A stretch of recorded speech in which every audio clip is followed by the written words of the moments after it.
soo dhawaada maanta waxaan diistaa bishaaro weyn bishaaradaas oo ah qof kasta oo India jooga ama garanaya qof India jooga inuu ka faa'iideysto fursadda tan fursaddu waxay tahay ama bishaaradu waxay tahay company caalamiga ah Oblast Global wuxuu ku sameeyay fursad weyn oo ah inuu wadanka India kaaga furay qayb ama xarun kaaga furay sidoo kale wuxuu ku sameeyay qiimo dhimis taas oo ah in qof kasta oo suuq ka furta company gas أو هلا يسوق كلا أفريقيا سوق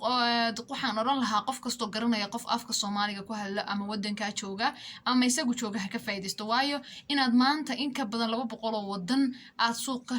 ka hesho ama aad ka shaqeysataa adigu gurigaaga jooga ama wadankaaga jooga waa fursad aad u weyn soo ha ka faa'iideystaan company-ganina waa company caalamiya kuna suurta galinaya inaad